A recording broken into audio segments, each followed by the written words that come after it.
6, 5, 4, 3, 2, 1.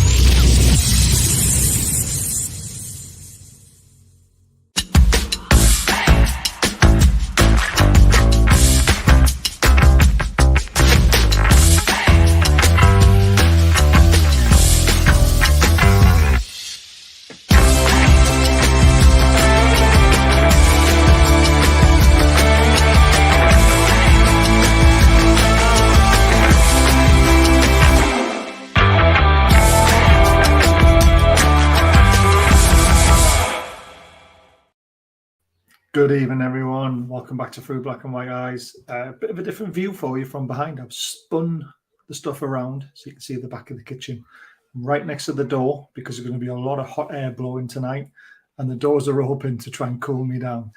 Topics are going to get feisty. I can feel it already. We've got a lot to get through, not just transfer news. I know the title says transfers about Tino being back on. There is transfer news in here tonight, but there's obviously everything that's been going on today.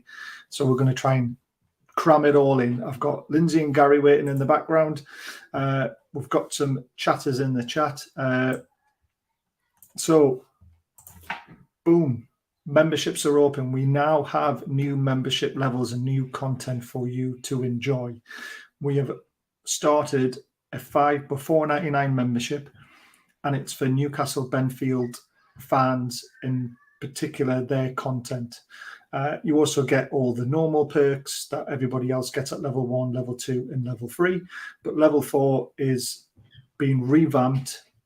If you want to see match highlights 24 hours, ad-free, you want to watch the whole 90 minutes of a Newcastle Benfield game, ad-free, be added into better prize draws. Get yourself to a level 4 and become a member today because we've got lots and lots of stuff. We are trying to get to 1,000 members with Benfield because they're going to get 50% of the revenue. The channel gets 50%.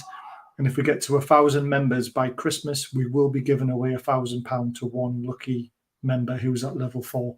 So please consider it. I know it's a lot of money, but it is going to the right areas, which is, I know you guys really enjoy this channel for because we do it for the fans. By the fans. Anyway, Roger, welcome. Lee, evening. We've got a few mods in tonight. That's awesome. Congratulations. I'm not too sure what the congratulations is on, but there we go. Evening, says Leslie. And she's modding tonight. Julie's in. Good evening, Jules. Mick, Lee, become a member. Why not? Rather be a member. I love it. Jules, Les and Lee. Evening from Jeff. Hey, Roger, Lee and more Jules. Evening from the mighty Wayne. Evening, Jan. Jules says thumbs up to Roger. Then they start talking to each other and I get confused. As always, John with a thumbs up. I have gotten from a 12-hour shift. Unlucky, Lee. My 12-hour shift is tomorrow, 7 till 7. Looking forward to it. All right, folks. I hope I get this bloody promotion. Colin, you're an absolute superstar. Thank you so much for that £10 super chat. That's unbelievable. Will the membership free range from 45 to 75? And I won't know what I get until my order goes through. Brilliant. Level 4 nerds. Colin, evening all. Hi, mate. And all in the chat. We're nearly at the bottom and I'll get the guys in. Evening. Evening, Caitlin or Nick or both. I know. Get in there. Didn't miss it. Way well done. Almost all on time. I love it. Right, Gary, it's been a while. How are we doing? Can you hear us? I can. Champion. Well, and there's no feedback either, which is even better because I know you're using your laptop for the first time, aren't you? I didn't screw it up. Yeah, you did well. So we have some exciting news that involves Gary very soon. He will be doing a lot more stuff for us in the future as long as everything goes to plan. I think he's 50% there, but we'll keep the full announcement until he's ready for himself to be fully involved. But a little hint for you. Gary's going to be doing more than me. Lindsay, my favourite drunk. Hey, that's me. I love it. We need to do karaoke. Oh, God, could you imagine? Oh, we'd clear bars. I'd empty the bar bars. No, yeah, I'd be up for it. Just so you get enough drinks down me, I'll do anything, you know. Don't say that. That could be perceived the very wrong way. Well, you know me, I've got a good sense of humour. So. You have. And John's made it. Hello, John. Hello, mate. How we doing? How's everyone doing? All right, So John, Gary, Lindsay, John. Right. So first question, very quickly in there. Livermento, are we excited or not? I am a little bit. Gary? Yeah, I'm excited. He's a quality player. Yeah. Young, attack-minded, can defend. Obviously, there's going to be like doubts about his injury he's had, but because it was a bad one. But honestly, I think he's quality, and I think he could be our right back for bloody 5 to 10 years easily. Yeah. So Only 20 still, isn't he? yeah, The club obviously really want him if they're carrying on to keep pushing and pushing. yeah, he's. I mean, before his injury, he was probably the best. One of the best youngsters in the country in his position. Obviously, his injury was a bad one, and I don't know how many games he's played since then, but he's a quality player. I don't think he's played many, but I think he's back to full fitness, isn't he? So he's not much gets past him either. His interceptions and his tackling is spot on. So no, I'm all for it, mate. I'm signed. I love it. Lindsay? I like him. I always had a feeling that it'd have to give. The longer the window went on, the more Southampton's position would have to start to move. So I was half expecting, but we'll just have to wait and see. You know what I'm like, Baz. I don't really let myself get too excited until it's really, because I'm still not over João Pedro because I was really excited to see him. And then when that ended up just not coming on, I was like, right, that's it. So, yeah, I don't blame you, to be fair. I'll be over the moon if we do get him in the end, though. I will.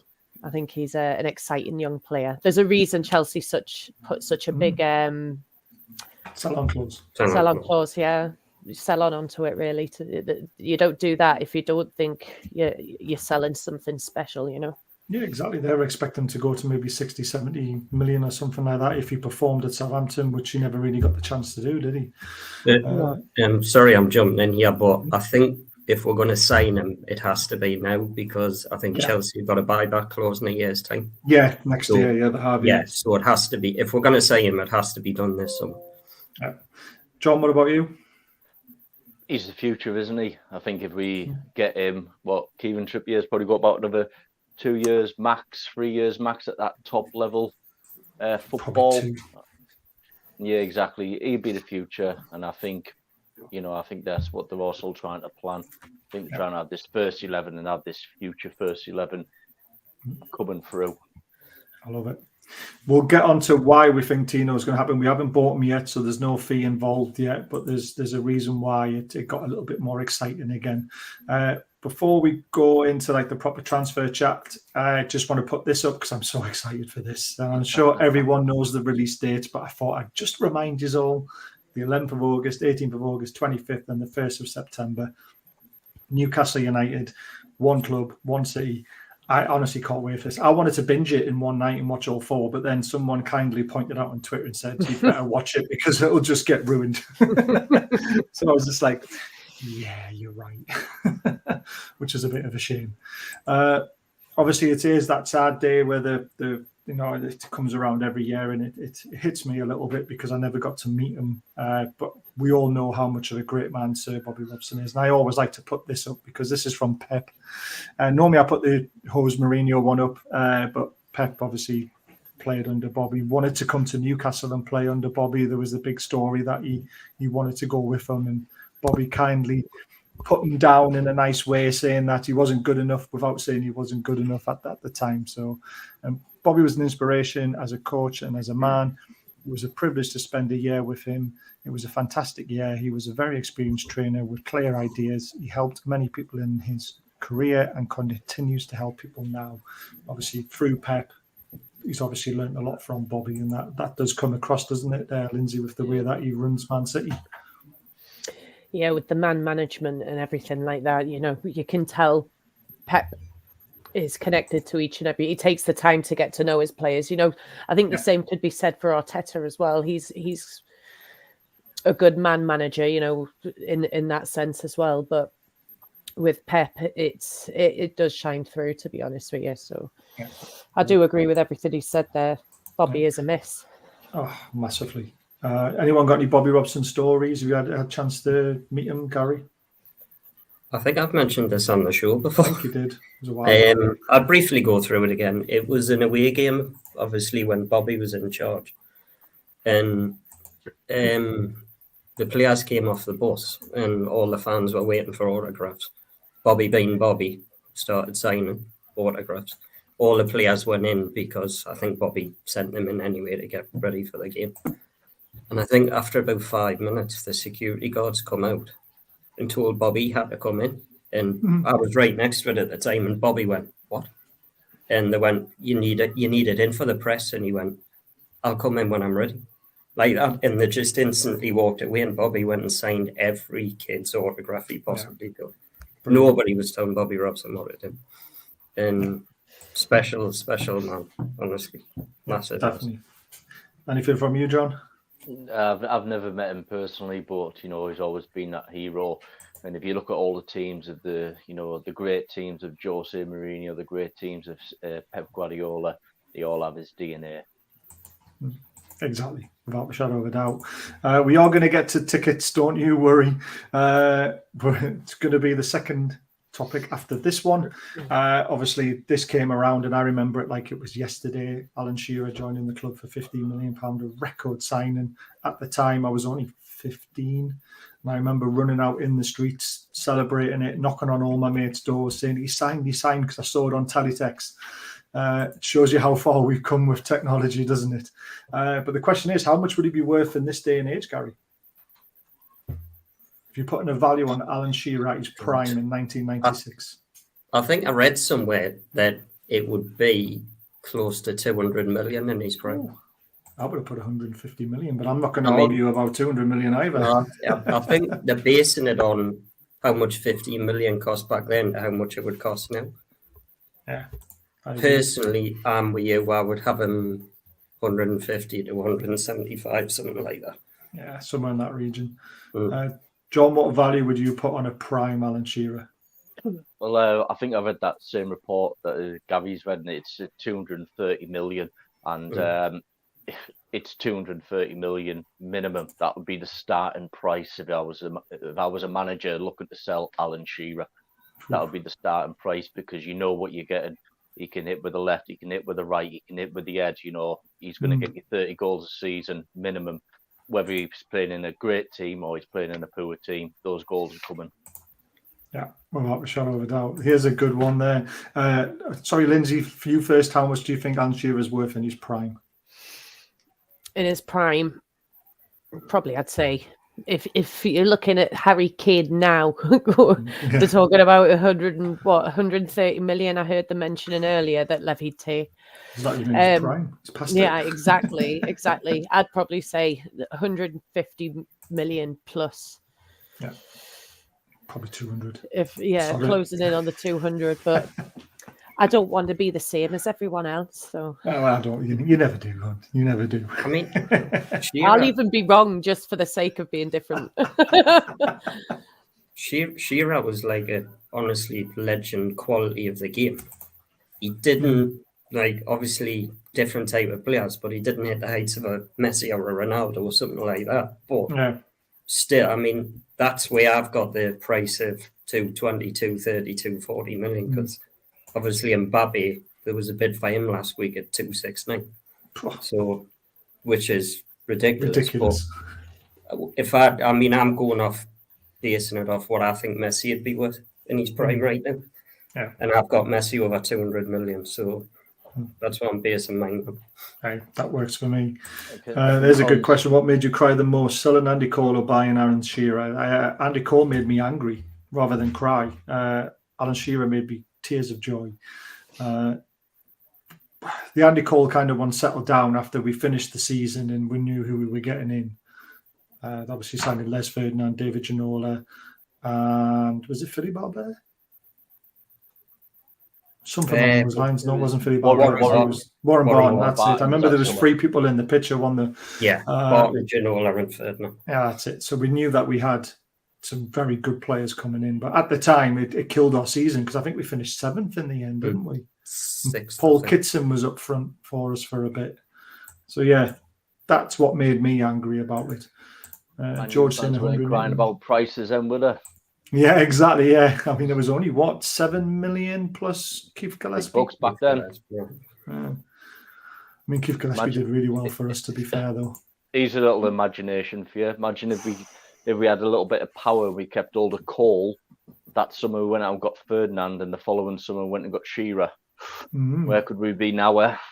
Exactly. I mean, this is a good question as well. Would we win the league if Andy Cole instead of Alan Shearer? I mean, it's only been Les Ferdinand because Shearer wasn't up front when we nearly won the league. It was Ferdinand. I reckon we would have won the league if we had both of them because Man United wouldn't have got close. That's the way I would look at it. I think I said this the last time. I know this is going off subject. If we had our defence net with 96, I think we would have won the title. I agree. I think our defence was the problem back then. Keegan went all gun ho and they just, at times, they were great to watch, but couldn't defend a shit at times. But if you think back to those times, that was the common theme. It was a common talk, wasn't it? Our defence. And to be fair, though, it was the second best defensive record in the Premier League that year. Yeah, there was a Premier League thing on BT Sport not long ago, and it had Ginola and Les Ferdinand and them all talking about that point in time, and they have actually admitted themselves in this, I think it was about a 5-6 minute thing I watched, they've admitted themselves that they would just forget to defend. So, well, that doesn't surprise me coming from Ginola. Yeah, they just forget, and Keegan never put a lot of emphasis on it, so it would just go out of their heads. And they'd forget, So there was that famous game at Anfield when it was like, do not let them score, but then they forgot to defend. And then they were like, oh, we've got no choice. And that was literally what they said. We've got no choice. They said, we know we can always score goals. And once we had a goal conceded, we had no other choice but to go out and play that attacking style, Yeah. But to be fair to all the defenders back then, Les and David have both admitted that they did keep forgetting about it. They just forget. They just wanted to score goals. It was great football, though, back then, to be fair. Neymar's the world record for you at the moment. I think he is. Too many fans still living in the past. No, we just like to talk about the past because there was a past. If you don't remember the past, then people it's like when the Premier League started, everyone forgets about the records that were set before the Premier League. It's now just Premier League records, which is harsh because Jimmy Greaves is the most lethal goal scorer in English football, but everyone forgets about him because he didn't play in the Premier League. So it's, you've got to remember them. We should enjoy more. Newcastle 4, Arsenal 4, Newcastle 6, Spurs 1. Well, since I walked out of the pub watching the Newcastle 4-4, and I was actually in the ground for the 6-1, I'm going to have to say the 6-1. I don't think we're desperate for a right winger at all. Miggy scored 2 goals, remember? Come on, guys. Put some respect on Miggy's name. Right, let's get back on topic. This happened today. So the membership ballot for our first game of the season against Aston Villa at St James's Park will open at 10 a.m. tomorrow, and it will close at 10 a.m. on Friday, the 4th of August. So, guys, there's no need to rush into the queue at 10 o'clock in the morning, cause a massive uproar about how long it takes you to get your name in the ballot, because it's open till the 4th of August. Right. Then the issue was the tickets are priced at £44 to £74. You have no option at all in the ballot to choose what your maximum spend is. So if you can't afford £74, you could get lumbered with a ticket for £74. I think the club have dropped a bit of a bollock on this. I know they're trying to appease everyone. They're trying their best. The trust also need to have a word with themselves because they apparently were involved in ticket conversations and membership conversations before it all happened. So what have they actually discussed and put forward to the club? Nobody knows. I would love to see minutes from meetings going forward as I paid for a lifetime membership with them. So I want to know exactly what they're doing for us from now on. I think that's only fair. I came out with this idea and it made it onto an account who tweeted it back out again, which was quite cool. I put the alternative for ballots is you should be able to choose what your spend could be. So you could have one ballot with 35 to 40 pound and so on, so on, and so on. You choose which ballot you want to go into, and then you forget about the rest. It was a starting point. It's an idea, but it's not the best idea, because someone then came back and said, well, why don't we try it this way instead? It's the same sort of scenario as mine, but explained a little bit better. He's basically saying that you should be put all into ballot 1, but if you can't afford to go into ballot 3, you don't put your name into ballot 3. So what would happen is everyone goes into ballot 1 because everyone can afford ballot 1. If your name's not pulled out and you can afford ballot 2, your name stays in ballot 2. But if your name gets pulled out of ballot 1, you then don't go into ballot 2 because you've got your ticket. So what you would do is you would all start at the lowest ballot. Everyone's got their name in it. If you know you can't afford ballot 4, which is £74, you just don't tick that box, so your name won't go into it. Does that make sense? And I think that's not a bad idea, to be honest with you. When you see it like that, it made sense to me when I saw that graph. So it's saying that you're in ballot 1. Obviously, they started with the most expensive and gone down to the cheapest. So that gives everyone the chance who's in ballot 1 to get the most expensive tickets. And if you don't get a ticket, you're not going to be penalised by being able to afford the best ticket. You then go down to the next level. And that means all tickets will be sold as well.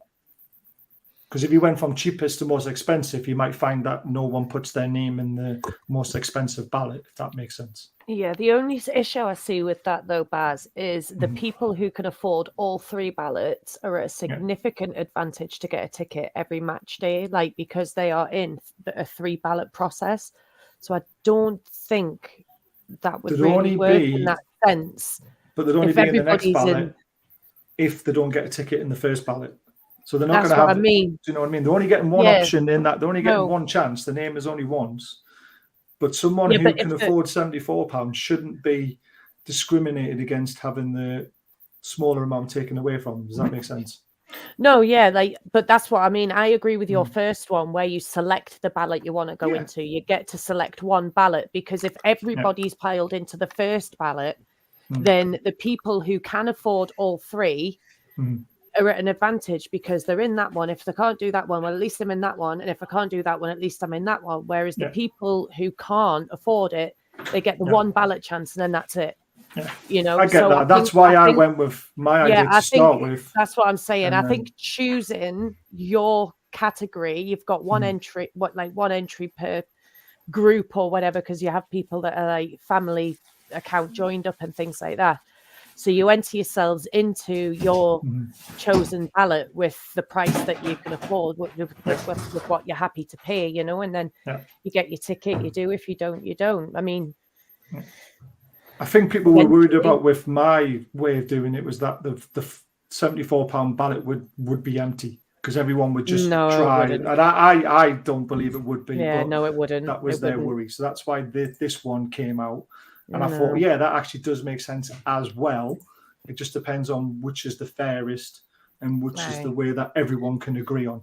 Yeah, I think, like I said, I think yours is a fairer option. I don't think everyone will pile into that one ballot. I think if you think about it, the expensive tickets, if you go around the stadium, there's people who've probably been paying close to that every match day in anyways. So those people will still probably want to pay those prices because those are the seats they're going to want.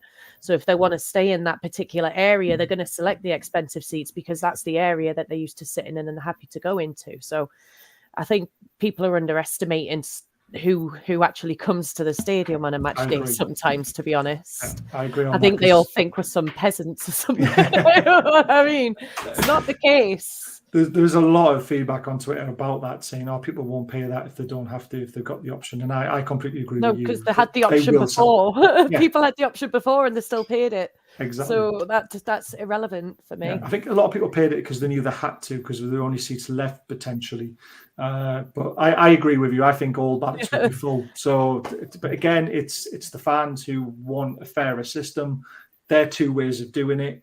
Maybe if they are good ways, maybe the club should tweet out saying, right, which option would you like to choose and what do you think is the fairest option? Because the way they're doing it now, it kind of stinks, because I think the money comes straight out of your account. Now, if you're skint and you know you've got a ticket and you know you can afford £44, then suddenly £74 comes out your bank, puts you overdrawn, you get charges, you're going to be really angry. So it's trying to find a fairer way. For all we know, it could open up and there is an option to select what ballot price you want and things like that. It could simply be the way it's been worded, and we've all gotten ourselves in a tizzy over nothing. Like, can you imagine if we all log on tomorrow and everything we've said it should be, it actually is, and we're all like, oh. Yeah. I think they did tweet out though and say it was randomly selected to you, and you could pay whichever one. So I think that's why we kind of know it's not looking good. But let's just see what happens. I've had my mum trying to convince me they didn't mean what they're saying all day. So Yeah, I love it. I tell you what they've got to do. They've got to do it quicker than what they've done, because it's only 11 days till the first home game. That's not long enough.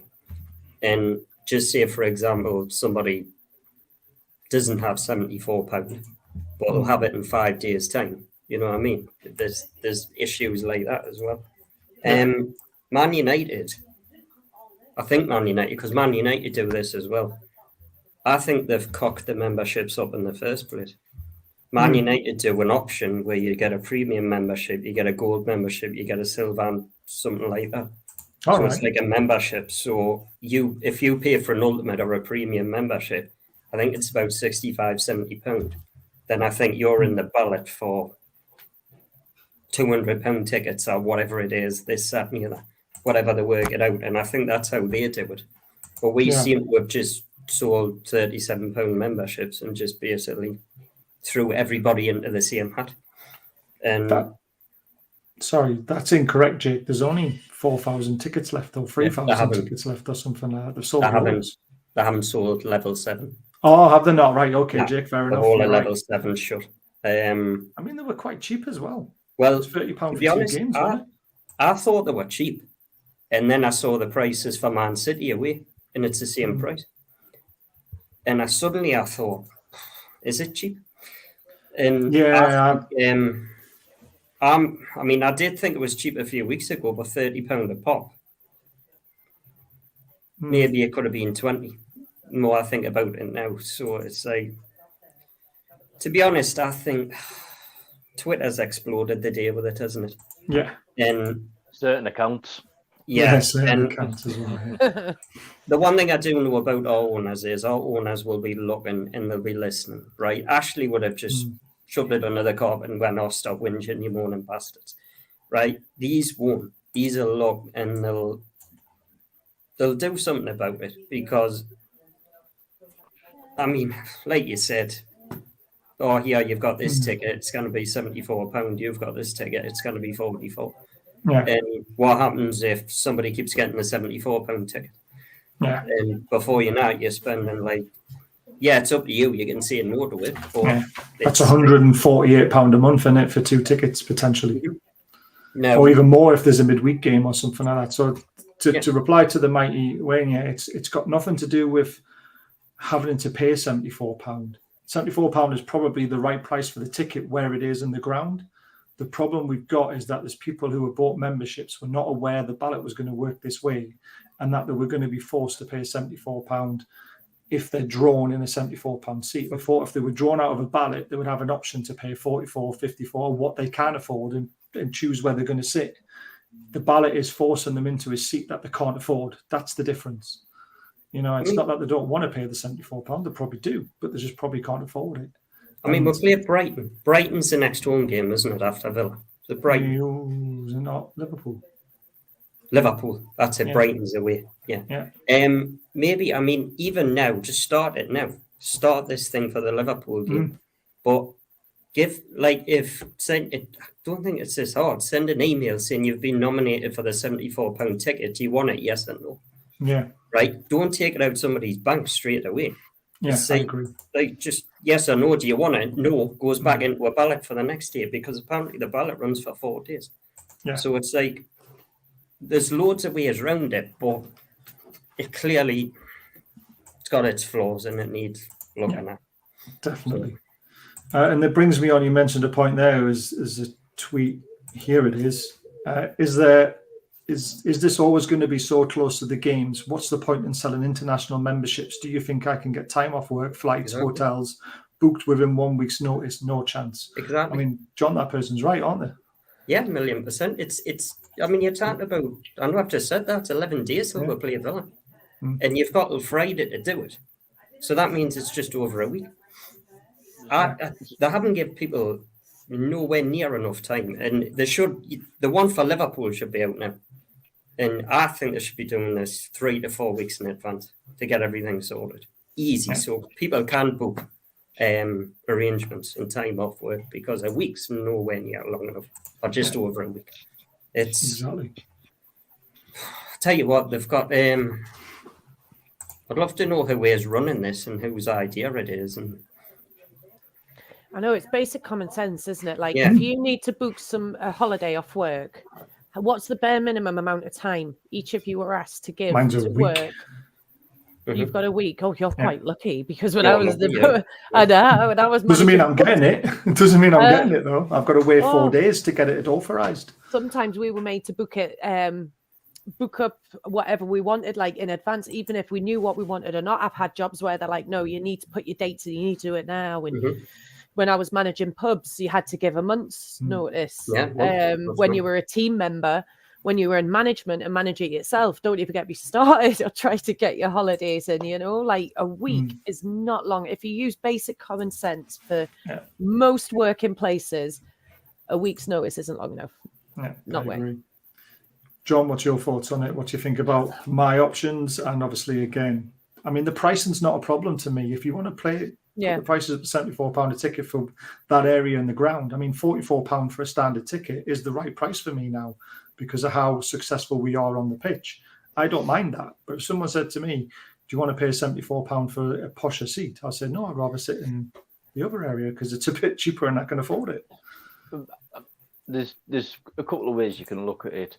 So one way, it's trial and error. They're trying to sort out the ticketing system so they can make it an even run for every single person. Trial and error.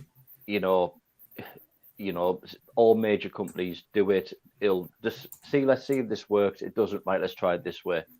They probably already have a second plan to work out. Do you know what I mean? Like a second plan to go with if this one way doesn't work out. Flip side of that coin, I think probably, like you said before, about as soon as you click into the ballot, it'll go, right, what price range do you want to, you know what I mean? What ballot price range are you wanting to go into? Yeah. And that's probably what's going to happen, like, personally. I don't think that I'd have to start, like, taking money out of people's banks. They don't need to anyway. But that seems the way they're doing it, though, because they do it with the FA Cup games, the Carling Cup games. You've entered into it. But then it's like, I think I was speaking to someone on Twitter before when they were saying, like, oh, I shouldn't have to pay this. I shouldn't have, like, basically wanting everything for free. That was like the vibe I was getting. And I just said to him, I said, what are you going to do in like 5, 6, 7 years time when we start being that, number one club, like Yassar said? Those £43, £42 seat tickets that you're going to get are going to be the £74 tickets. Do you know what I'm saying? Like, everything's going to go up.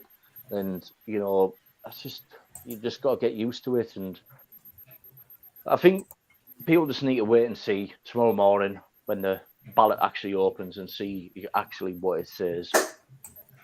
Definitely. I mean, again, keeping the prices all the same, I mean, that's never going to happen, unfortunately. There are posher seats and stuff like that. I've just had another thought, Baz. They've not anticipated the way it could affect the atmosphere, because there's certain parts of the ground that you don't really get a lot of singing. There's certain parts of the ground where you get the rowdy singing. Now, what's going to happen if you sit because everybody's jumbled up together and you get the people who don't really want to be around all this singing is clubbed up with people who do want to sing, and vice versa. It could knock it all off keel as well. Obviously, you'll still have your season ticket holders in their corners, but it's the anticipation of how it could affect the atmosphere all around as well, with everybody not being where they usually like to be, and maybe even sitting in seats that are a bit more posh than they're comfortable being in, because it's the only option they had. Yeah. I agree. Very quick, Stephen's asked to give Eddie Richardson a shout out. Hello, Eddie.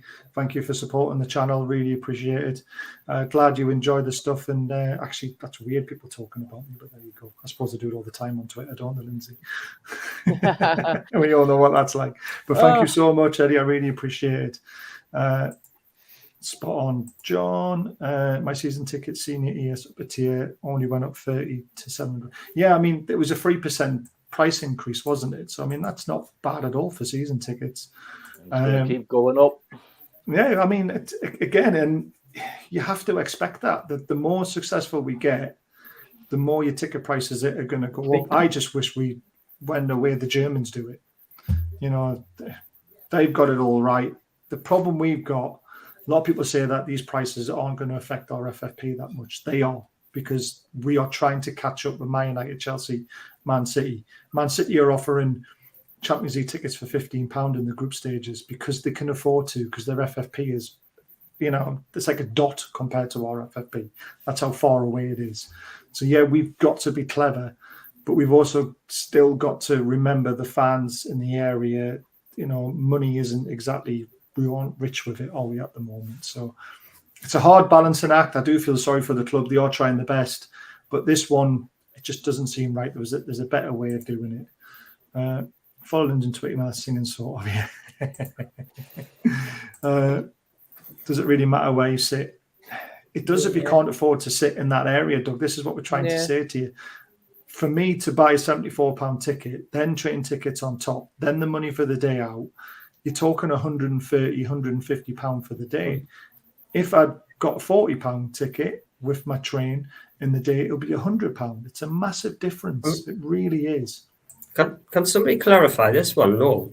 Go on. Is it like separate memberships?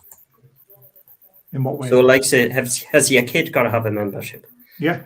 For your child to get a ticket, you need to have a membership as well, but they link them together. So if you pulled out of the ballot, I think then you're able to have your child with you.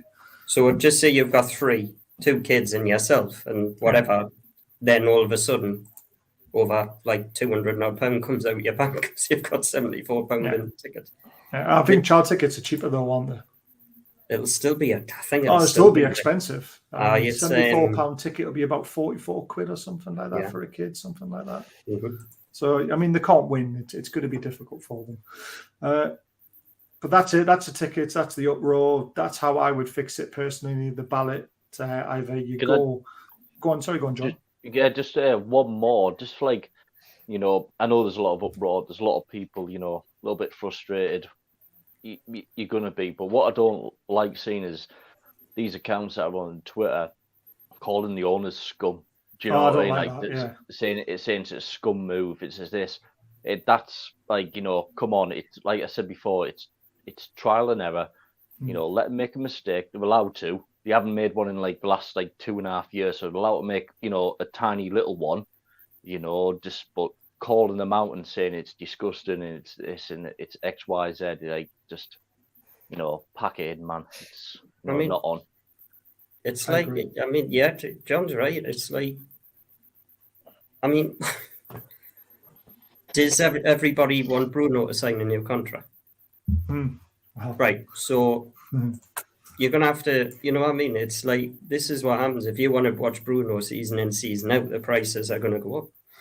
And I'll tell you what, I mean, look, at this moment in time, I can't afford a £74 ticket, but I'm not going to moan about it because I understand why it's going up.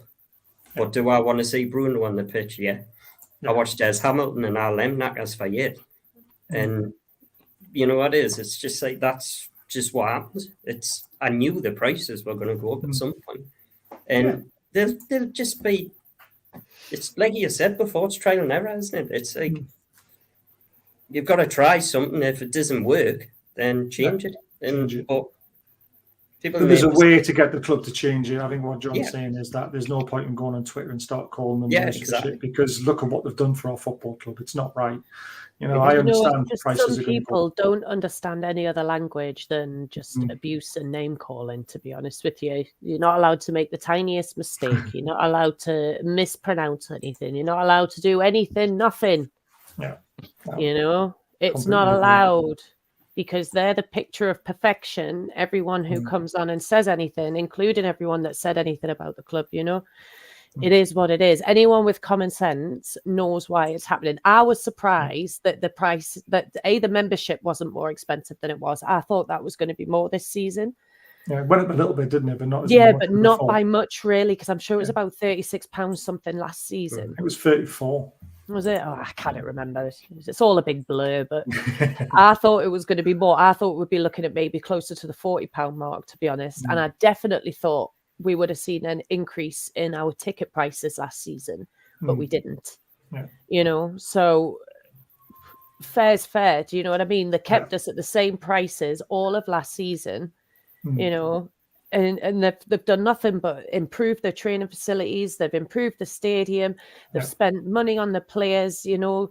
Not just that, they've turned the women professional now. So there's now the women's professional team that they're funding money into. Just people need to get a grip. Yes, it's our club. Yes, they've, you know, come in and they've done fantastic. But at the end of the day, it's a bloody business. Oh, yeah, exactly. And if you don't go into business to make money, then you're daft. Yeah, you know, it's like it's just their portfolio. They wanted to make money. It's just they just. I think everyone whinging on Twitter or going on that way, they mustn't be older than a teenager, because that's the only way I can think you wouldn't have the common sense to understand how basic business works. So yeah, I agree. I mean, the only thing I would say about it is if you are paying the fee for it and you don't manage to hit anything, you know what I mean, you don't get chosen for anything because they have sold a lot of those memberships, you might be a little bit knocked at the end of the season. But when it comes to like the £44 tickets, I don't think that's too bad. I think £44 fine. No, I would be happy to pay I that. would pay that. I would pay the 44. And if I was paying the 74, I mean, I'd want a I don't burger. know, where is it? Is it in there? I mean, they've Cat got to one, get to meet apparently. Eddie. Do you sit next to Eddie Howe or something like that? Or something? Yeah, someone said that on Twitter. that made me laugh earlier when I seen that. Category Do I one get is to sit next to something Eddie? like Do I get to sit on the substitutes bench and take a penalty or something? Wasn't it? They'd take a penalty. The only thing I'll end it on with is that last year when we went on in the queue, we got into the system, we got to choose where we sat and we got to choose what we wanted to pay. That system worked well for me because then I knew how much I was paying before I was buying the ticket, rather than being drawn a ticket and being told I'm paying £74. That's the issue that all the fans have. It's not the prices have gone up, it's the way that they're allocating the tickets. Now, I'm actually quite glad they've gone to a ballot, because I've heard about people who were very good with the internet, got around and they always got tickets because they knew how to jump the queue. They knew how to get around things. Apparently, if you had 4 devices at the same time, you'd be in 4 different queue spaces in the same account. So, yes, they are doing the right thing and moving it to a ballot system. Just they haven't perfected it yet. So let's give them a chance. Let's see if they hear us, and let's see if we get onto a better way of doing it. So hopefully they will. That's if it's even needs fixing in the first place. We just don't know. Exactly. Let's see what happens tomorrow over the next few days. Let's wait and see. Wait for the carnage in the morning. Yeah. Right, we're halfway through, or over halfway, I should say. So please consider subscribing to the channel if you're enjoying what you hear. Please hit the thumbs up button. It is massive. It really does help. Memberships are available from 99p. There are other options. And we've got the amazing $4.99 one, which gives you all the Benfield content without ads, and an amazing prizes just for level 4 people in the future. So it is live. We haven't advertised it properly yet, but it's going to be class. It really is. Especially if we get to 1,000 members, we're going to give away £1,000 to someone at Christmas, and it will be worth it. Hopefully someone who needs it most will get it as well. And don't forget about our sponsor of the channel. It's amazing clobber, 20% off for everyone who decides to buy some stuff off them using BAZ20 as the code. And on Saturday, the FA Cup starts. And yes, the FA Cup starts this early. Newcastle Benfield are in their first game. Kickoff is 3 p.m. Adults are £6, but if you say Baz sent you, that would be £5. Concessions are £3 will turn into £2. kids are £1 and it'll stay £1. Unfortunately, the kids won't be coming in for free if you use my name. So please consider get yourselves down to the Sam Smith Stadium for the first FA Cup tie of the year, and hopefully we'll get through a few of the rounds. I found out how much the club gets. It's £1,500 for the first round, then £2,000, and then it keeps on going up. So the further they get, the more money they get, which is what they need. Right, next topic. Almost burned through our whole show on 2 topics, but there we go. So Elliot Anderson is obviously a player that I have tipped to have a great season, along with obviously Lewis Miley as well. But I think Anderson's coming of age now. It basically said he's come back fitter than anybody else. The way he took the winner against Brighton, where he muscled off the defender and slotted it in the bottom corner. The way he set up the second goal, the equaliser in was it the Chelsea game or was it the other game? It reminded me of Gaza, the way he ran at the defenders. And he tried to slot it in the far corner and the keeper saved it. It was the equaliser against. It was Isak who scored it. Yeah, it was was it one of the equalisers against Villa? Yeah, Villa. It was the second goal. Yeah, it was just the way he ran at the defenders, the way he dropped the shoulder, his build. He just reminded me of Gaza. And I can't wait to see him this season. John, I know you've got to go soon because you said you could only do 45 minutes. Anderson. I could probably stay on another 10. All right, cool.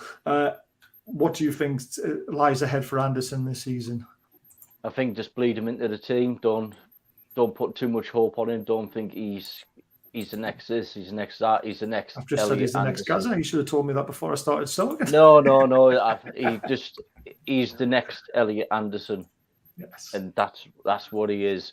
I think he does have elements of, you look at him, you think, oh, he's a little bit like that, he is a little bit like that. But let's not put too much pressure on him. Same as the young Miley lad. Not too much pressure on him. Bleed him into the team gradually. And I think that by come the end of the season, that Elliot Anderson can be a first teamer. I honestly do. I think he's going to be quality. Lindsay, what about you on Anderson? I've been a fan of his for ages. I've said for a while that he has traits of Peter Beardsley and Gaza, to be fair. The way he can just drive with that ball, is phenomenal. And I couldn't be happier to see him doing really well in pre-season. It reminds me of how good Miggy's pre-season was last year, and we knew he was going to go into the season firing. I've got that same anticipation for Elliot this season, and I'm just really looking forward to it more for him. I'm rooting for this to be his season. Definitely. I am. Gary? I'd start him against Villa. Ooh, that's interesting. On the left? I haven't watched every game every minute, but from what I have watched of him, he's the best player in pre-season. For me, anyway. You never know. I think he's... In the last 6 months... I think it was in Forest away, Nottingham Forest away. I think he's come on leaps and bounds. I think he's come on leaps and bounds, and I think Eddie's starting to work his magic on him. Bristol Rovers fans told me you've got a star in your hand there.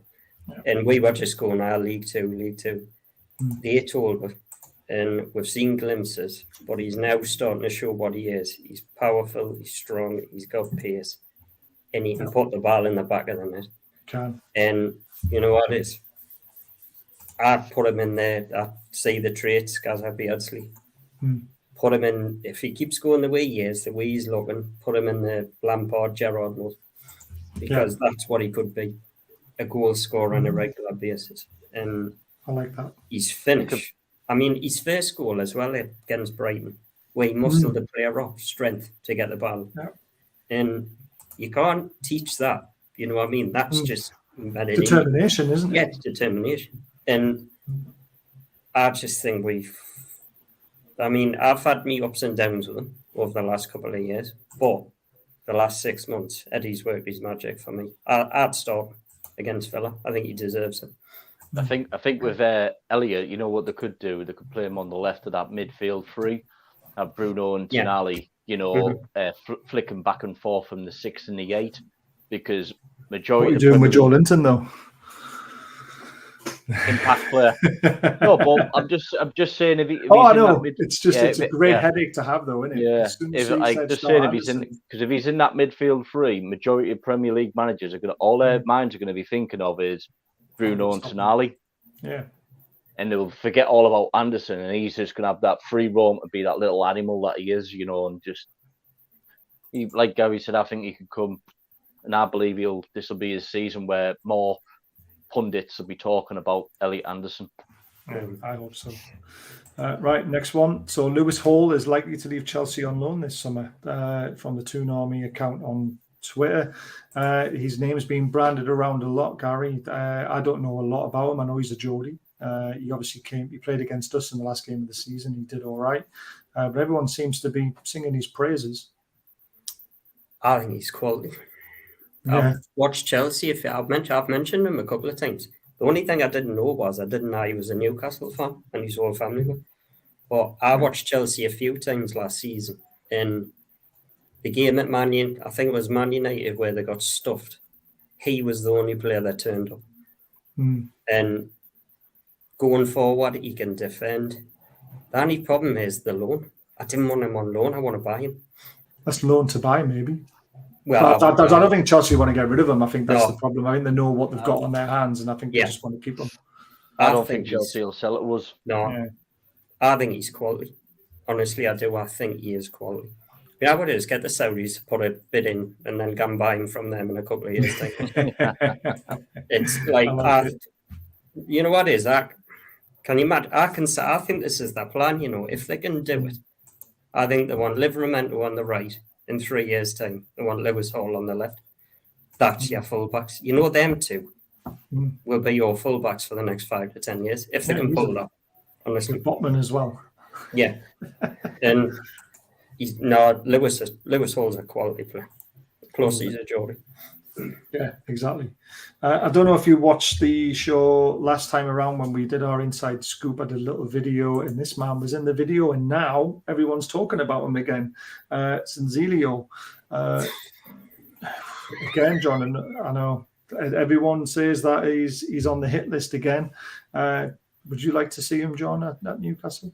No, I think he's too injury prone. I think if we got him, he'll be another same maximum. He'll probably have his good days where he's, wow, he's unbelievable. Then next half the time he'll be injured. Whether he obviously he's played for Roma, and I can't remember his first club that he was at, but it was a top Italian team. What team was it? Was it Lazio? I can't remember. I can't remember who it was. I think it might have been Roma where he's come through. And if he hasn't stayed there, and he's playing for Galatasaray. I'm not taking any credit away from Galatasaray, but he's playing in the Turkish league. To me, that says a lot more than actually what it is. For me, it'd be a no. You can get better players out there. Interesting, Lindsay. I don't really know a lot about him, so we'll skip over that one then. Yeah. What about this one then, Lindsay? Chiesa. So apparently, according to the Chronicle, and again, we said it in our transfer inside scoop, we were told that there is a possibility that this signing is still being looked at. He could be our right winger to push Miggy. But the other day I said I don't think we need any more attackers. So this is true. I think we're all full up in the attacker department. I think there's no harm in adding more quality if that's what they're going to do. But I don't know. What I'm like, Baz? I don't really invest myself too deeply in any of this until I know it's worth my time. Because I can't deal with the heartbreak. I really can't. I'm an emotional. I cried the other day at Maxi's goodbye message. Like I just can't. He scored today as well. You wouldn't know he scored today, though, would you?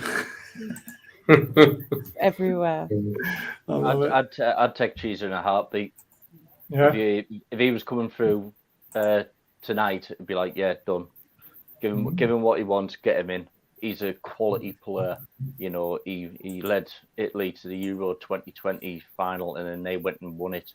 He's a quality player, and he comes with that, pedigree of being Cheese's son, and Cheese is a top pedigree name within the Italian market. And if they start seeing Cheese come here, and they've got Tonali here, other players are going to be thinking that's going to be the place to be.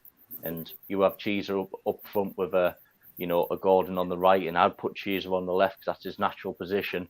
It's not discrediting Barnes, but I think he'd learn more of Cheeser. And I think Cheeser, Isak, and Gordon on the right, I think that would be a deadly front three. Doesn't Chiesa play on the right? He can play on the right, but his natural position's on the left. We've linked with too many left players for me. Gary, would you take him? He's a quality player. Only issue I've got is he's had 2 really bad injuries. That heard a few rumours going around that his knee could be a ticking time bomb. So that about Demba Ba, though, look how good he was in the end. Well, that's it. It's just like it's all ifs and buts. There's no doubt he's a quality player. But I don't know. I don't know if we need him. I think we need it. I was thinking about the team the other day and where I can see Eddie having a problem, and I think Eddie's problem at the moment is Tonali and Bruno. I think he doesn't know. I think everybody, well, mostly everybody, probably wants Bruno further forward, right? Yeah. So we've been saying this for how long? Yeah, basically. So it's like, but I think if you got a centre midfielder, a defensive centre mid, that is what we need. Because I think when you look at our wingers, Anderson can play wing, Gordon, you've got what's he called, Miggy, you've got Harvey Barnes now, Isaac can play there. We see Willock, Joe Linton can play on the left. We seem to have abundance of wingers, but I keep hearing that we want to win it. I think I'd prioritise other positions. I do think he's a quality player, but I want to CDM me. I want a defensive midfield. I have for a long time. And I think that's what we miss. I know who I want. I know who I would go and get right now. Go on. I'd go and get Adams from Leeds. Really? Tyler Adams? Yeah, I would. Tyler Adams. He was quality up here against us. He cost about £20 million. He's already said the best atmosphere he's played in last season was St. James's. It's coming get and cry, isn't it? He's the American captain. Yeah, he is, yeah. So you were going on about like being popular over in America. Well, there you go. You're buying the cap. And I think he's worth a punt, Tyler Adams. I really do.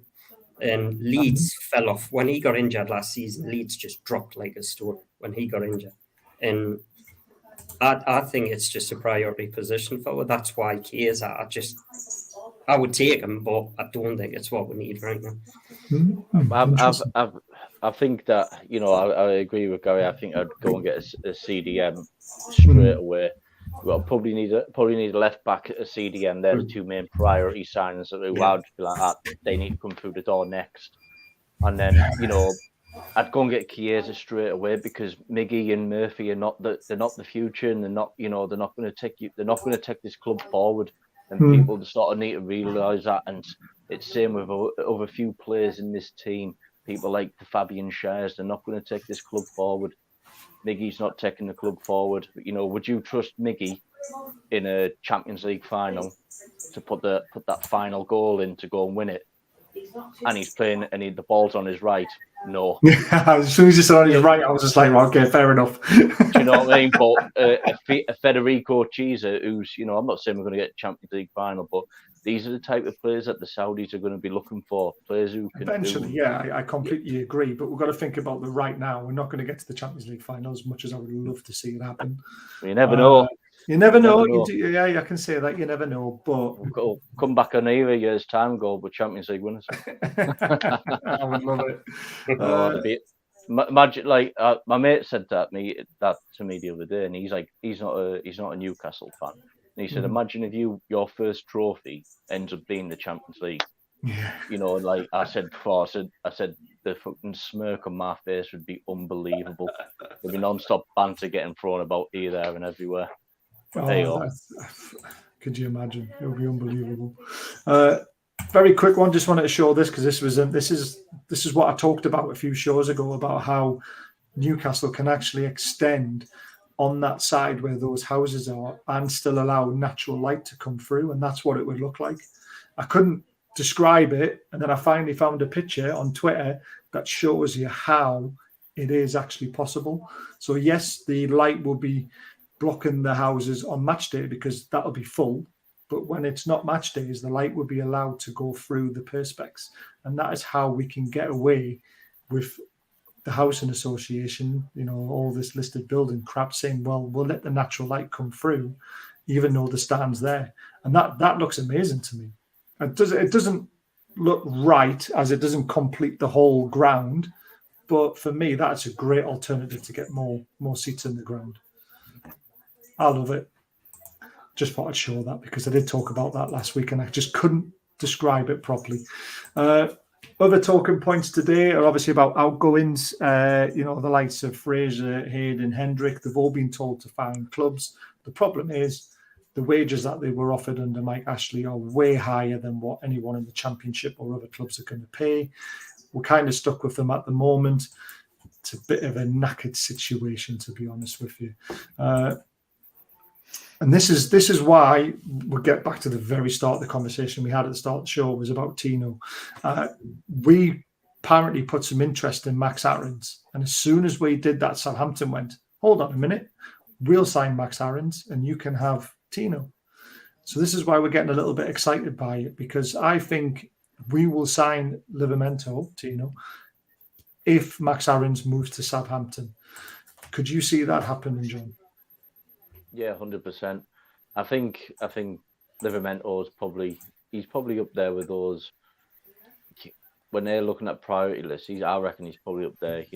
When we had Isaac on the board, do you know what I'm saying? Like, because the Isaacs and the Livramentos and the Tonali's, they've all the future. He's probably been on that board. He's probably been one of those first priority players that we need to start thinking about getting to take us forward.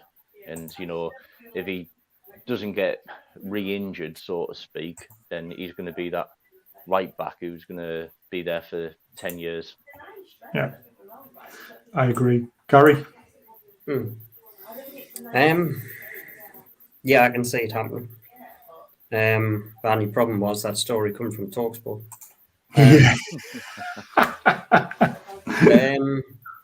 The only problem I've got with this Livramento deal is I've just noticed something's just come out about 10 minutes ago. It's not about us, but Sky reported at 5 o'clock that Southampton, Ward-Prowse was in advanced talks with West Ham. They can't agree a fee and West Ham have pulled out. Seriously? So They wanted 50 million, didn't they? Was it 40 or 50 for them? Southampton don't seem to be in a hurry to sell their players. They seem to be digging their heels in left, right and centre. So that tells me they're not in a rush to get rid of them, because if you start getting rid of them soon, you need to replace them. Yeah, that's true. So they might want to wait till the end of the window, like Mike Ashley did and sold Andy Carroll on the last day. Oh, I haven't got time to bring in a replacement. Lavia's another one. Liverpool have put another bid in, but it's not advanced, right? But the bid's in. But they don't seem to be in a hurry with any player. And whether they're looking for replacements or whether they're saying, nah, this is the fee, take it or leave it, I don't know. But it's interesting. It's one of those, isn't it? It's like it's a game of chess, isn't it? We'll get him, you get him, and then there you go. It's one of those. I mean, if Livramento is going to happen, it's going to happen in the next week, 2 weeks. I cannot see Southampton. I know what you've just said. Mike Ashley did this, but I'm sure it was somebody to do with Southampton came out speaking about it, and he was saying that he didn't want to sell players too late, right? Yeah. Because they need replacing. So I don't think Southampton are going to run that way. So if we are going to sign this kid, it's going to be in the next week and a half. Totally agree there. And Southampton's owners have probably looked at the books and went, yeah, we can keep these on the books for 12 months. Mm. Do you know, like they probably worked out their finances and go, yeah, we're good for the next 12 months. Yeah. So do we really need to sell when we know they're going to dominate the championship? Mm. All under contract, they'll dominate the championship. We get back up to the Premiership, then we can sell. But then we probably won't want to sell because we're back in the Premiership. Yeah. And these are all little things. So they're probably just trying to just milk that cow, get as much money as they can. And when people start hitting those little like trigger points, 60 millions, 65 plus millions, then they'll go, yeah, right, we'll sell you. Yeah. True. Someone laughed at me 2 weeks ago, and because someone tweeted me and said As about long ago as that, Baz. it was, yeah. Well, for what this was said, so someone tweeted me and said, right, this could happen if this happens, and then we go and do this. And I put it out on the show about 2 weeks ago saying, someone sent me this. It's never going to happen, but it's actually quite interesting when you think about it. And it's coming back up again. Wilson to Spurs, Harry Kane to Bayern Munich, Wilson to Spurs, Osimhen to Newcastle. Valholovich. Or Halovic to Newcastle. If we sell Wilson, we get the FFP because Harry Kane goes to Bayern Munich. That could open up the door for us to sign a massive striker because we will need another striker if we sell Wilson. You're teasing me now. Could you imagine? Could you imagine? It'd be so funny if it happened since I said it 2 weeks ago and everyone laughed at us. Even if it was true, Wilson couldn't play as much as Spurs would need, just one reason. True, but again, it could happen. He scores enough goals. Right, that's going to have to be me. I'm going to have to love yous and leave yes, yous. thank you for coming on, John. I appreciate Thank it. you very much. Cheers. See you later. Bye. See you later, man. Bye. I think Osimhen going to Saudi. I think I said this show about a month and a half ago. I thought this was Wilson's final season. Yeah, you did. Plus, also, I've heard the contract talks. He wants as much as the highest earner. Yeah, and well, I think Newcastle are coming to the stage now, and I think they've proved that with Maxi, where certain players are not going to be here soon. Yeah. Now, these players are good players that are popular, right? Yeah. And I'm on about Wilson, Almiron, right? These type, Shaw, maybe Shaw. I think they're not going now. I'm not saying they're going now, but what I'm saying is that time's ticking on their careers, isn't it? And like we've all mentioned, we need players to take us forward. Mm-hmm. And I've to be honest, somebody's just mentioned it there as well. This Liveramento thing. Maybe we're waiting on Ashby to go to Swansea. Yes, that was another rumour we're going to talk about very quickly. Ashby, which I'm a bit surprised about because I thought he's done well in pre-season. I think it's a good move for him because I think I heard somebody say the other day Ashby hasn't played regular football at the top level in his whole career. He hasn't. Nah, he hasn't. So what he needs is it the best thing to throw him into a Champions League side? Probably not, no. Right, so going to Swansea for a year would be bloody good for his career. Yeah, it would be. I just think it's a bit of I don't know. I just thought he's played well in pre-season. Yeah, so I think he was. I mean, from what I watched him, he had a decent game at Rangers, and that. And it's cool. I don't know why Newcastle have done some. I mean, I'm not questioning Eddie Howe like that. But Newcastle have done some funny things this summer for me. I.e., Darlow going for 400,000, ASM going for a lot less than I thought, and Ashby loans, stuff like that. I get why they're doing it, but they've done a few things. Like Eddie Howe confirmed the other day that we don't need to sell anybody else to buy players. So is FFP as bad as we think it is?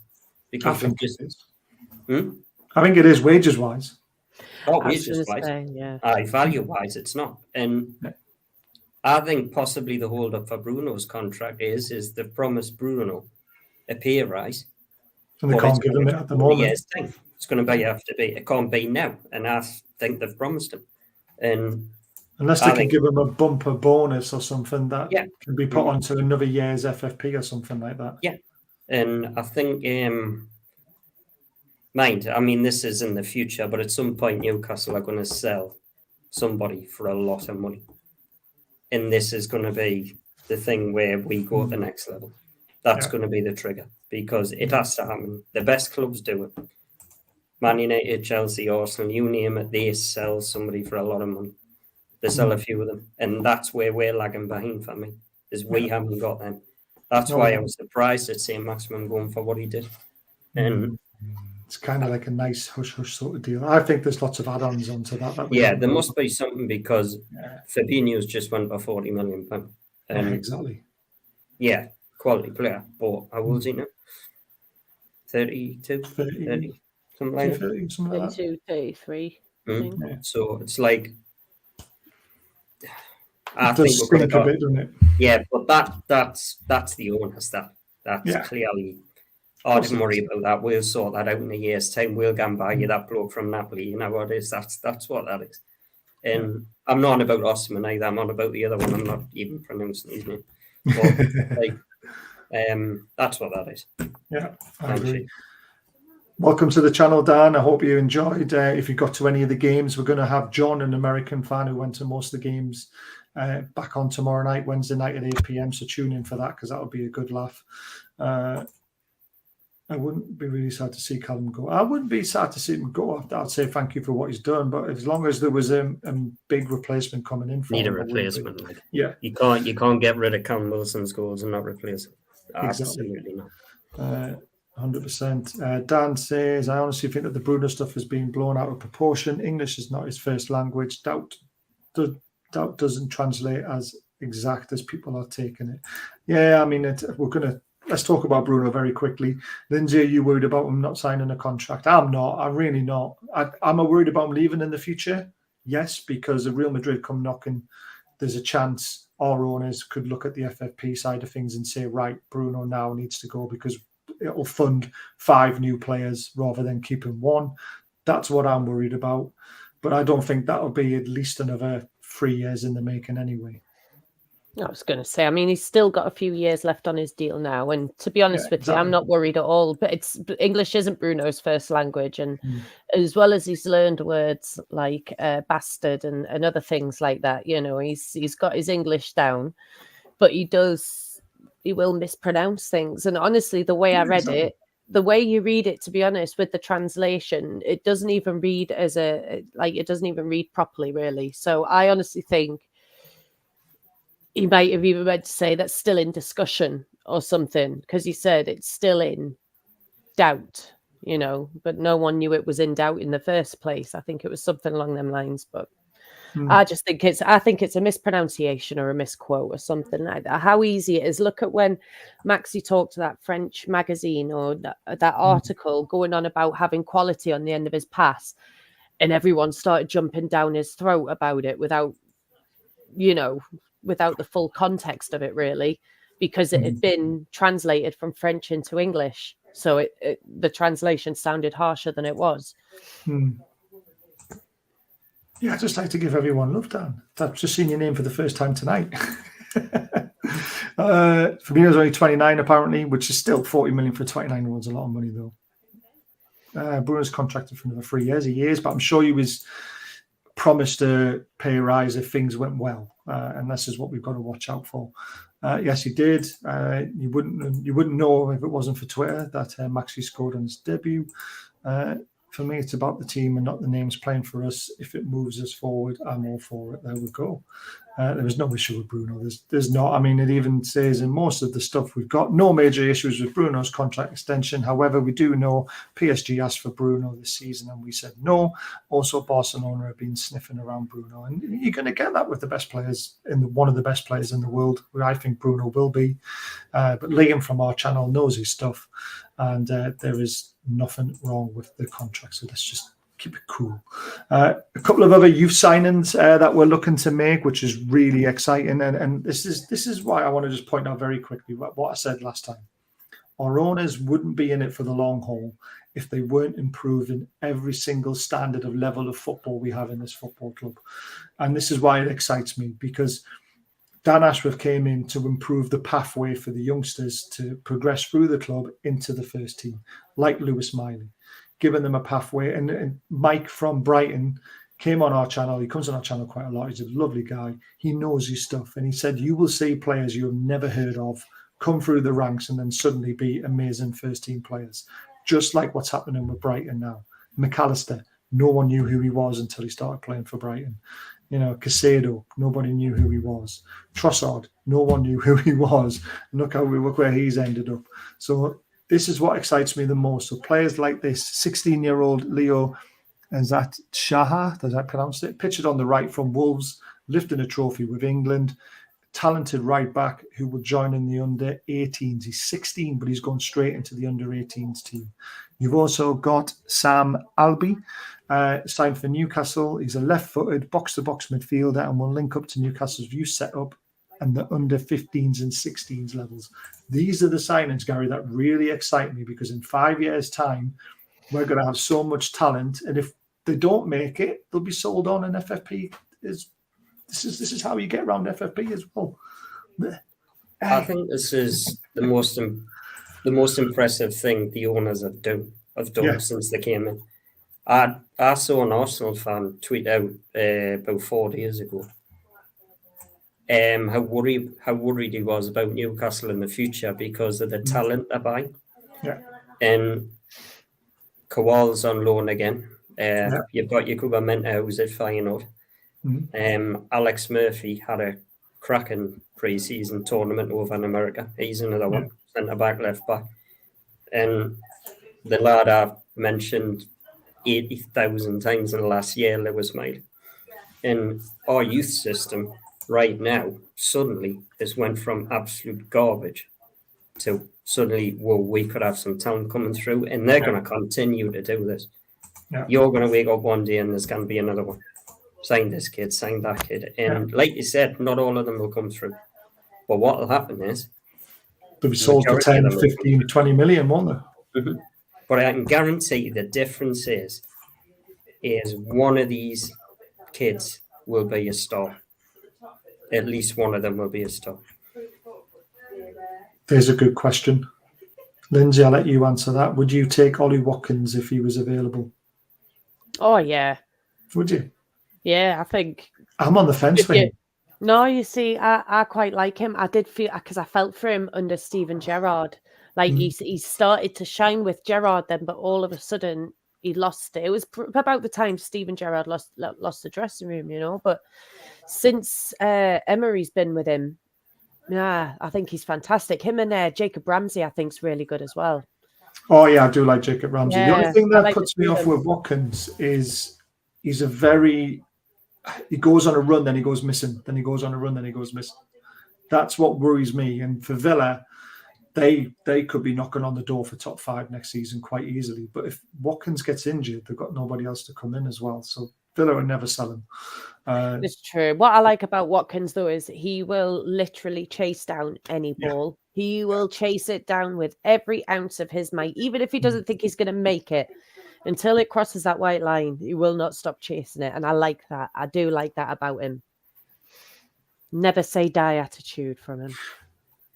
Yeah. Foxy, you did, but not many Newcastle fans knew about Caicedo, to be completely honest with you. I know you did, but let's face it, none of our scouts did. And that's why he ended up at Brighton, because Brighton knew exactly what they were doing. Gary, would you take Watkins?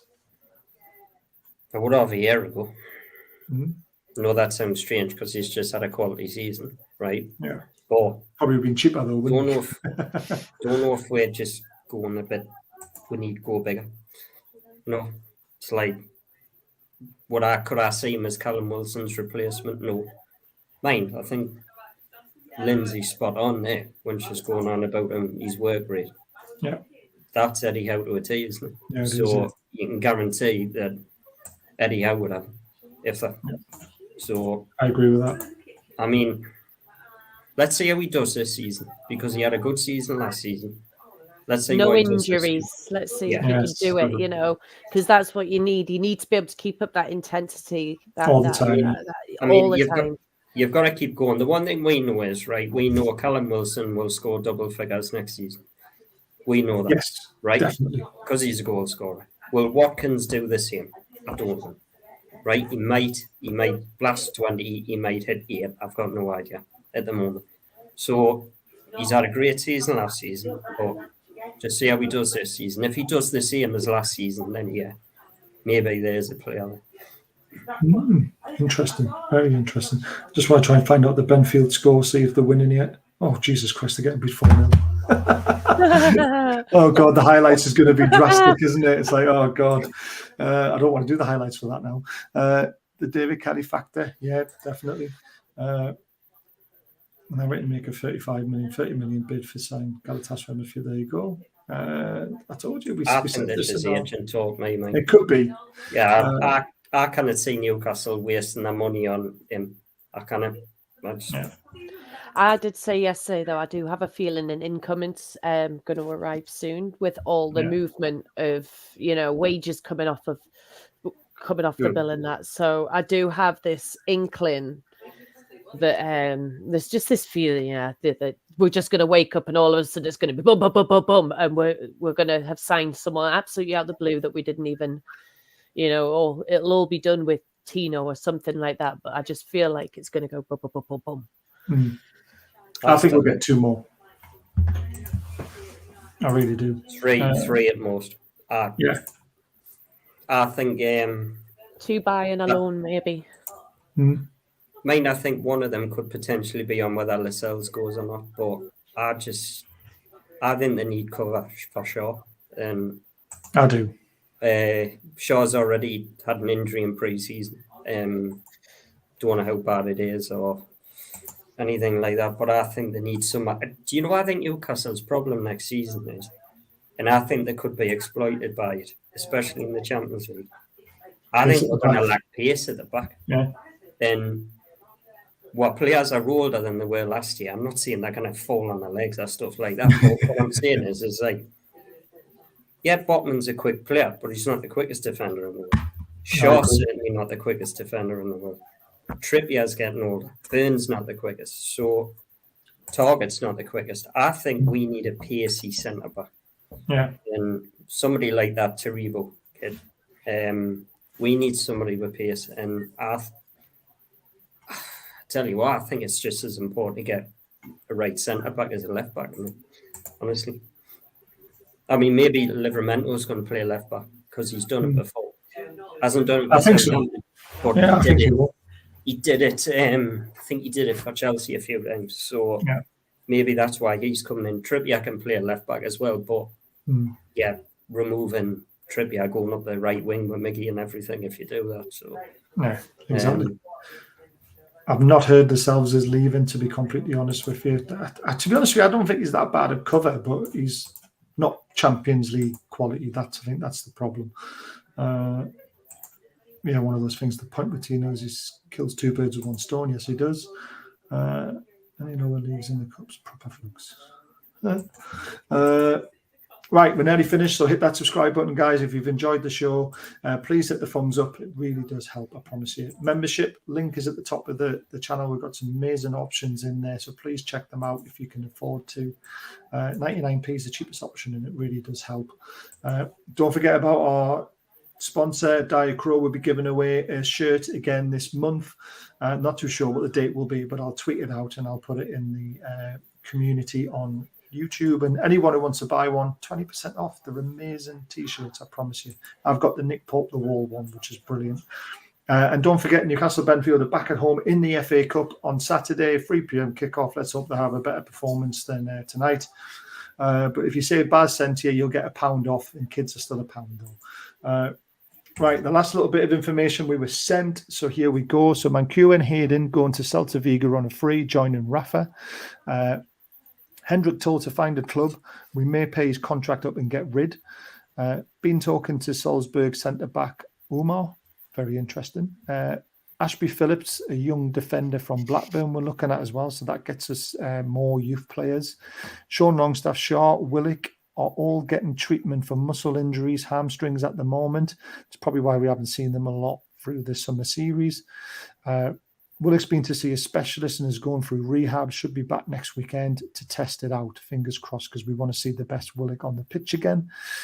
Left deal on the table for Southampton for Tino, 25 million plus 5 million add-ons. We didn't bid 30 million. It was less, but Southampton are now talking back as no one else is in for him. So that's very interesting. I'd like to say if Max Aarons goes there. there you get Tino. So there's our latest inside information, scoopy information that you need. The final little talking point is Sandro Tononi. How have we been impressed with him? Shea Given's been very impressed with how he settled into English life with his actual English speaking, to be fair. He's quite surprised at how good it is. Gary, what are you excited about Tolini for the most? What do you want to see from him? I tell you what, you know how Bruno's good at his through balls and he's attacking bit and he ate. Tonali is at times, when Bruno picked the ball up in the 6th position and he used to run with it, and at times I thought he was going to lose it, and he did at times, right? Tonali just is a calming influence in that whole side. That's what he's going to be. He's absolutely quality. Radius quality. And I'm wondering, doesn't he? Yeah, I'm just wondering where he's going to play, because he can't play as a 6 and he can't play as an 8. I think he's mostly been a 6. But this is what I was on about before buying a 6, because I just think the two of them in the middle, like Bruno further forward, him doing what he does in the middle, and a number 6. And I tell you what, that is a quality midfield. Like, and then you've got Joe Linton out of that and stuff like that. But Tonali, Sean Longstaff and Anderson We're and so Miley. spoiled, aren't we? But I said this at a few weeks ago. I think, I thought Longstaff was going to be fit, but I was thinking Joe Linton on the left. That's what I thought Eddie was going to do against. Yeah, me too. And until we signed Harvey Barnes. Yeah, but Tonali's just quality, and I don't think it's going to be one of those where you're going to see him hit the ground running straight away, right? I think you're going to see bits of his quality, but give him time, and then before you know, by maybe November, December time, he'll have settled down. He'll have had a run in the team, because I'm still not convinced if Eddie's going to start him against Villa. You know what Eddie's like. Yeah. And it's just let him settle. The pace of the Premiership's massive compared to what he's used to, but once he settles, we've got something. And what else he can do as well is at times last season, we weren't good enough from set pieces, right? Plain and simple. Yes. Whether that was Trippier, whether that was people on the end of it. Tonali's another option now, because he can hit a dead ball. And he's just, what he is we had a quality team anyway, but he's just a player we're adding a quality who's more quality than a lot of them, because he's a fantastic player. One of the best youngsters in the world, basically. And some people are saying on Twitter, again, now they've wasted their money. Well, you'll not be saying that in a year's time, that's for certain. So No, definitely not. Can't wait to see him, honestly. I can't wait to see him live and in person. Me, I'm really looking forward to it. I think he's the one that I'm really looking forward to. We'll very quickly go through what I wanted to ask you. I was going to ask you a little bit earlier, but we never got the chance. I need to find the message now. It was basically a kind of an add-on of what Toon Pauls was going for. And I like the question, but I wanted to add on to it. Where do you think we're going to finish in the Premier League this season, the both of yous?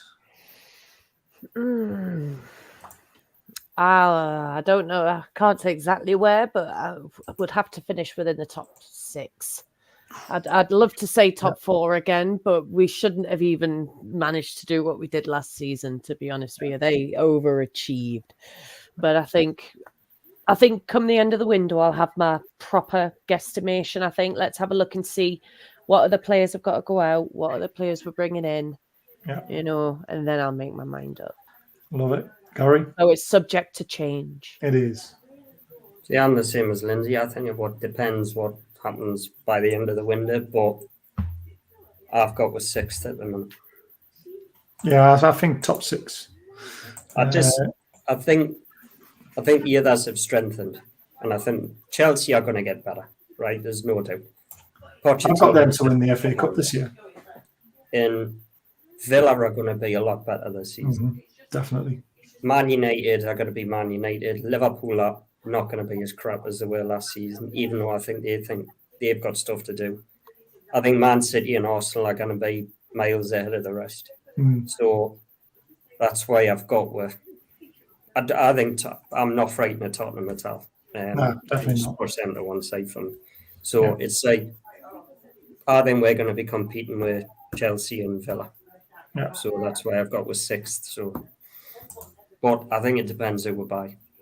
Yeah, it does. Depends on the strength and depth. But again, I think top 6 will be a very, very good season again. Where do you think we'll do in the Champions League? I think we'll get out of the group and then that'll be it. Yeah. What about you, Lindsay? I wasn't listening. Champions League. How rude. What about it? Where, How are we going to do? Yeah. Do you know what? I'd love for us to make it out the groups, but I don't mind too much if we don't, because at least we drop into the Europa. So It's hard to know, isn't it? Because we haven't got a group yet, have we? FA Cup. Oh, well, I fully expect us to at least get Quarterfinals? into the quarterfinals or a semi-final here. We cannot get knocked out in the very first round, not for the 3rd year in a row. If we do, I'm going to believe we're cursed in the FA Cup. I believe You're kind of cursed in the FA Cup, aren't we? Yeah, well, it's just because, you know, there was Cambridge the year before that we got knocked out at that time, and we weren't bothered then because the full focus was on staying in the Premier League, wasn't it? Yeah. But then we got knocked out by Wednesday when Chris Wood missed that sitter. Let's not go about that. Let's not talk about that. Gary, what about you? Moving on. I think it's an unlucky competition, Phil. I've been watching it for years. I've been to Wembley 3 times. And it's like, I mean, the difference this year is we've got a squad.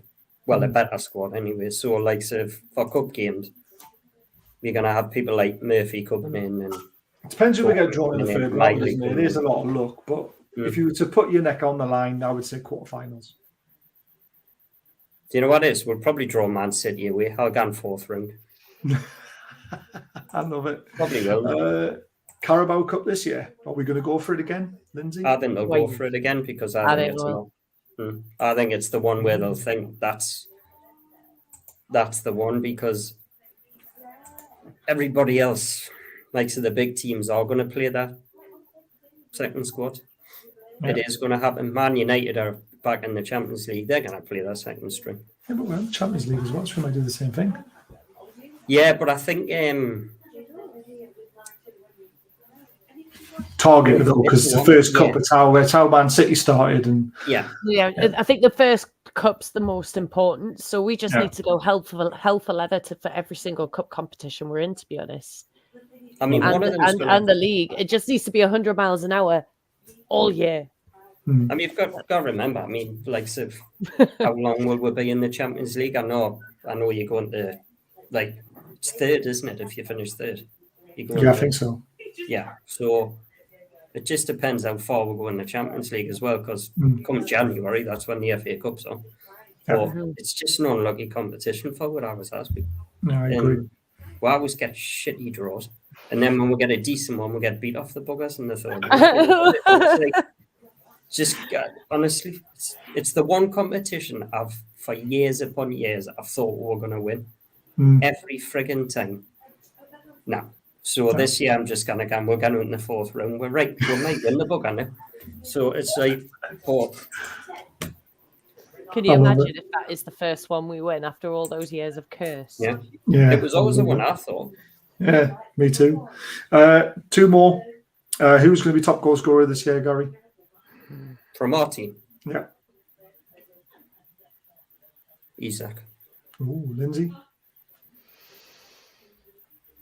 I'll go Isaac as well. I just don't trust Callum Wilson's injury record. I know he can get into double digits. And I know Isaac got injured as well last season, but that wasn't his fault. He was away on international duty. It's whatever those crazy coaches had him doing on the training field. But Isaac, I think he's just quality. He's just a different gravy. Like Callum Wilson's a poacher. He's a very good poacher. Whereas Isaac's just yeah, he's just got everything. He's just cool as anything, isn't he? Ice cold. Mine. I wouldn't be 31st of August, by the way, for when the fixtures are when we know in our group stages. I don't know if the fixtures will be straight out on there, but the 31st of August is definitely the day you want to tune in. Right, that's Keep 6 that one days ready. before my birthday. That. Ooh. Right, last question, then we'll have to go. Who's going to be the player of the season, Gary? Who do you think is more likely God, going to be that's our a player of tough. the season? That's a tough one. It is now, isn't it? Because it was just easily Bruno last season, wasn't it? Yeah. Right. Christ almighty, that's a tough one. Come on, neck on the line. Shall I go for an out of the way one? If you just say whatever you think. I can't tell you. This is your decision. It's a mean one, isn't it? Joel. Ooh, Lindsay. Do you know what it is? Every time you've asked us these questions, I've thought of my answer and he's said exactly what's in my brain. So I've had to change my answer because I don't like to be the same. I was going to say Joe Linton. You know Well, who that's fine, you who can I have had the in same. my head? You know who I had in my head? Harvey Bond. Yeah, people are saying That'll Barnes, be a good one. Gordon. Do you know what? I'll go with Gordon because I don't want to be the same. And to be honest with you, I think he's looked fantastic in pre-season. Yes, I agree. I just absolutely agree with that. The reason I picked Joe Linton was he's just Mr. Consistent. And Yes. And it's like he's absolutely like a brick shit house analysis. So he's like he doesn't get injured much. And I don't know. You can guarantee he's gonna go into next season and he's just gonna steamroll his way through. It's funny how I've looked in the comments there, nobody's mentioned Tino. No one's mentioned Tonali, no one's mentioned Isaac, no one's mentioned Botman, who could have a fabulous season as well. I hope he gets his first goal this season. Oh, he should do. Yeah, because he was so close to it towards the back end of the season, wasn't he? Just a piggyback on one player, I like it. I think Nantes will get 15 goals in the Prem. Who's that? No. Don't know who that is. Right, anyway, thank you very much for tuning in, everyone. Thank you to Gary and Lindsay for staying on so late. It's time for bed, got work tomorrow. Please hit that subscribe button. Please hit the thumbs up. Please consider being a member because we're trying to help Benfield get more money for that football club and also money for ourselves to run the channel, get your prizes. Oh, and all that malarkey. And don't forget about our sponsor, Diacro, a t-shirt to be given away soon. But if you want to buy one, 20% off. They ship in the UK, so it's cheaper than you think. And don't forget, Newcastle Benfield are in the FA Cup on Saturday. So if you... Newcastle playing Saturday? No, they're not. So get yourself down to the Sam Smith Stadium and get those attendances up. Exactly. They are playing. Oh, they are, but it's Villa, isn't it, on Saturday? So if you can't get to the game because of the stupid ballot, get yourself down to Newcastle Benfield. I promise you, it's a great laugh. £3.50 a pint. You cannot go wrong. Little clubhouse. Everyone's brilliant. It's amazing. Harvey Barnes it was James's phone when he said nonce. It was Barnes. He thinks he's going to score a lot of goals, and I agree as well. Were you mentioning plans for Gary in the channel? Yeah, that's going to be later, Jules. There's definitely going to be plans, but we're not going to say that tonight until Gary's fully ready. But we'll let you know about that. Just wanted to tease us with it tonight. But thanks for tuning in, everyone, and we'll see you again tomorrow night at 8 o'clock as I'm joined by John, the American, who was at the summer series, and we're going to plug our way through the games, his pitches, and some interesting conversations that he's had with the fans who were over there from England. So really looking forward to it. Take care till then.